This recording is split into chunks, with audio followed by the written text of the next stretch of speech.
오늘 제가 말씀을 준비하면서 묵상한 말씀은 23절 말씀입니다. 이 23절 말씀이 이제 교회사 속에서 교리 논쟁 중에 하나가 이제 인간이 어떻게 구성되어 있는가 하는 논쟁이 이제 되어 왔습니다. 지금도 그게 완전하게 종결된 건 아닌데 우리 인간이 어떻게 구성되어 있을까? 그걸 크게 두 가지로 이제 정리해서 논쟁합니다. 하나는 3분설이고요. 또 하나는 2분설입니다. 3분설을 하면 오늘 말씀에 나온 것처럼 이제 우리가 영과 혼과 몸이 있다. 2분설은 영혼과 몸만 있다. 그게 이제 그 핵심 내용입니다. 근데 이제 3분설을 주장하는 사람들이 이제 근간 개발 오늘 본문의 23절입니다.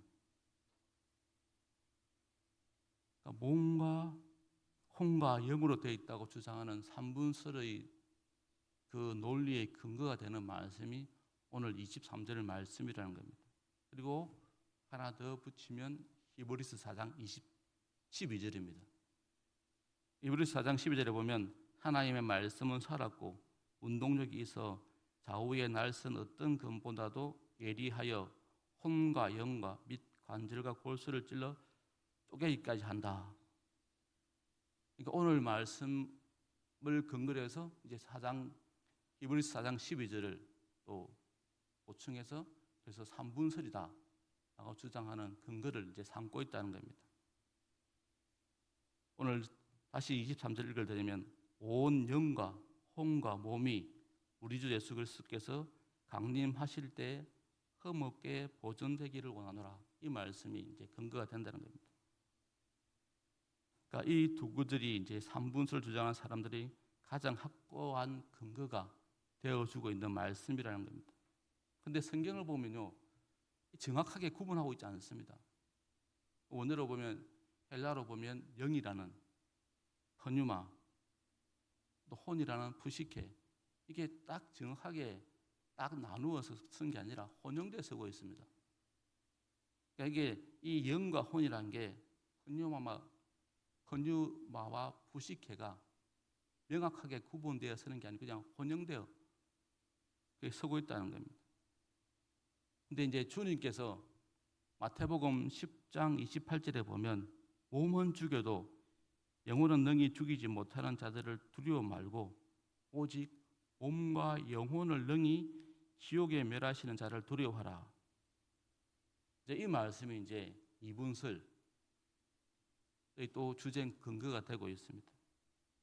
예수님께서 이제 영과 혼을 하나로 보시고 그래서 영혼과 몸이라고 그렇게 나누어 설명하시면서 이제 우리에게 가르치시는데 그래서 이게 또 바로 이게는 또 2분설이지 않느냐 해서 이제 이게 논란이 되는 겁니다. 그럼 우리는 어떻게 이해해야 되겠습니까? 그러기 위해서는 우리가 성경이 어떻게 쓰여진지 또 알 필요가 있습니다. 아시는 것처럼 이제 두 가지 또 입장이 있는데 축자 영감이다. 또 유기적 영감설이다. 이 축자는 이제 딸을 축, 쫓을 축, 한자. 그러니까 한자 성령의 감동을 통해서 서였다. 한자가.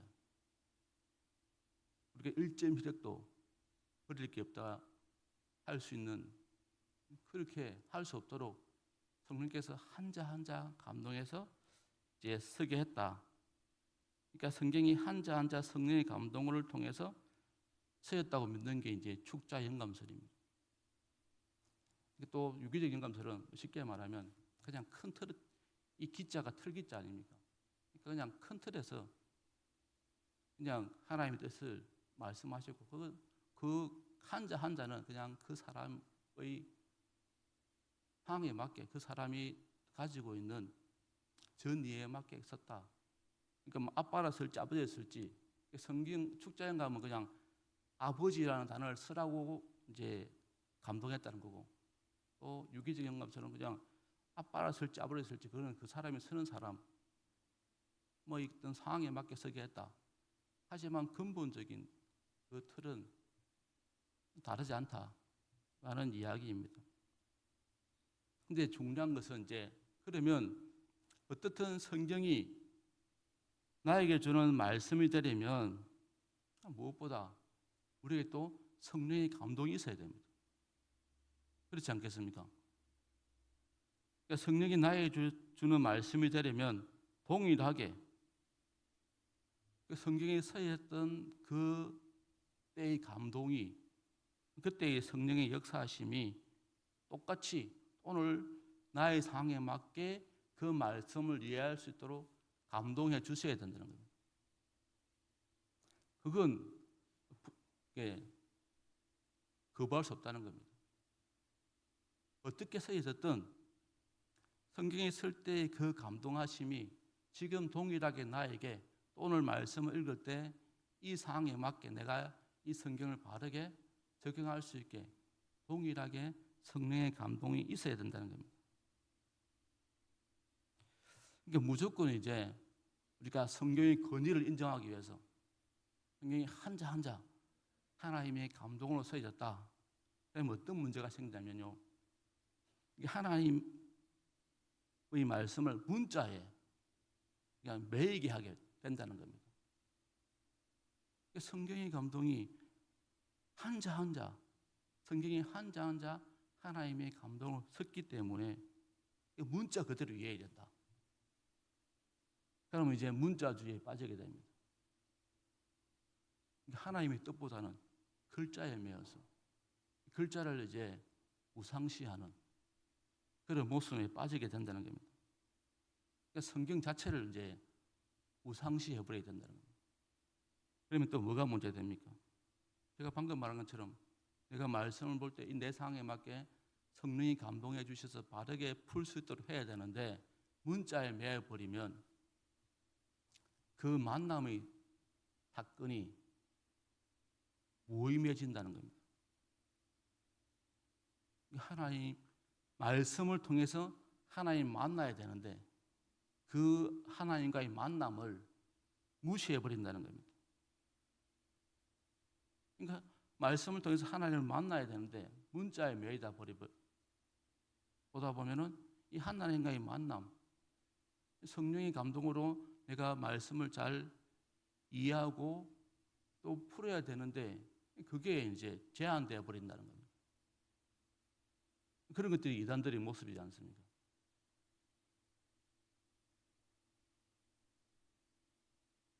그래서는 안 된다는 겁니다.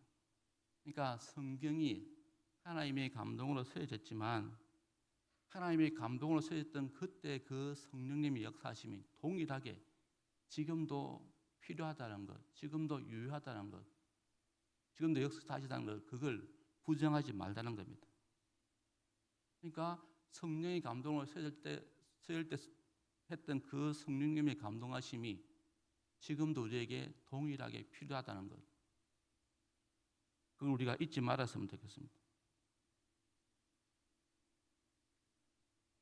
어쨌든 이제 2분설이든 3분설이든 오늘 바울이 이제 이 말씀을 통해서 또 3분설을 주장하는 것처럼 보입니다. 그러니까 몸과 혼과 영이 라고 말하고 오는데 이것도 역시 바울이 성령의 감동하심으로 이렇게 이야기하고 있습니다. 또 다른 부분에서는 또 영과 혼, 이 혼용되어 사용된 경우도 제가 있다고 말했습니다. 어쨌든 간에 우리가 그게 중요한 게 아니고 2분설인지 3분설인지 그게 중요한 게 아니고 개혁적인 전통에서는 이제 통상적으로 2분설을 따릅니다. 그러니까 영과 혼을 하나로 보고 몸을 따로 보는 2분설입니다. 그런데 중요한 건 이걸 뭐 2분설이냐 3분설이냐 그게 중요한 게 아니고 그 말씀이 뭘 말하려고 하느냐 그게 중요하다는 겁니다. 성령께서 이걸 통해서 이렇게 뭐 오늘 본문 23절이나 아니면 마태복음 10장 28절 말씀처럼 그렇게 말한 것을 우리에게 그걸 구분하게 하시기 위해서 말씀한 게 아니라 우리가 어떻게 구성되는지 그걸 말씀하기 위해서 하신 것이 아니라 그걸 통해서 하나님의 뜻이 무엇인지.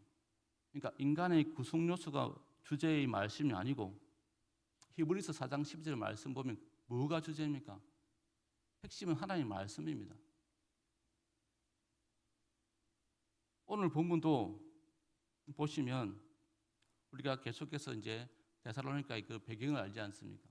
그러니까 데살로니가 지역에 환난과 고난이 많고, 근데 지금까지 고난을 잘 이겨왔는데 앞으로도 주님 오실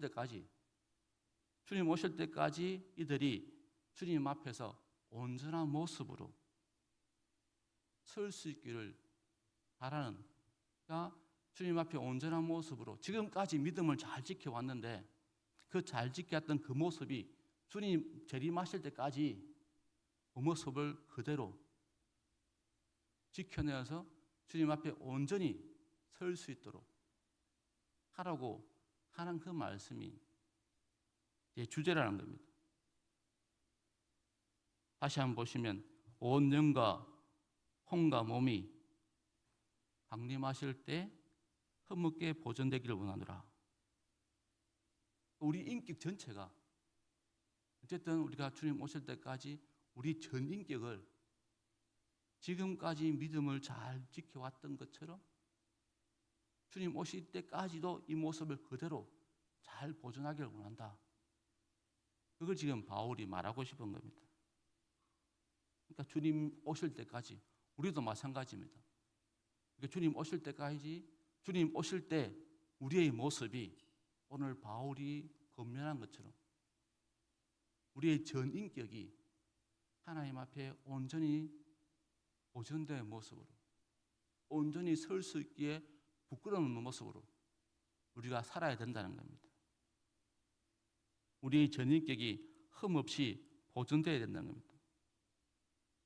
그 나라가 오늘 말씀처럼 평화의 나라, 평강의 나라이지만 또 뭡니까? 거룩한 나라입니다. 우리에게 이 거룩을 놓치지 말라는 겁니다. 그 평화의 나라에 들어가기에 합당한 거룩한 모습을 우리가 온전히 지켜나갈 수 있게 되는 것이, 지켜나가게 하도록 우리의 권면하는 것이 바로 바울의 그런 말씀이라는 겁니다. 사람들은 평화의 나라만 생각하는데 그 나라는 분명히 거룩한 나라라는 것, 우리가 놓치지 말길 바랍니다. 그 나라가 은혜로 들어간 나라이지만, 우리에게 주어질 평화의 나라이지만, 평강의 나라이지만, 또 우리가 거기에 들어가기 위해서는 우리가 거룩한 모습을 우리가 잃지 말아야 된다는 것, 그걸 지금 바울이 말하고 있습니다. 그래서 우리가 부족하지만, 연약하지만 늘 성령의 가르침 받고 성령의 인도하심에 따라서 주님 오실 때까지 우리가 지켜야 될 그 믿음의 모습, 오늘 바울의 말씀 그 온전한 모습으로 하나님께 설 수 있기를 우리가 끊임없이 기도하며 나를 회개하며 돌이키며 하나님 나라를 소망했으면 좋겠습니다.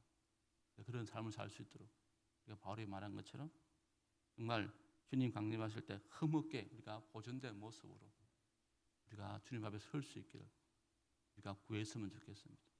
같이 기도하시겠습니다.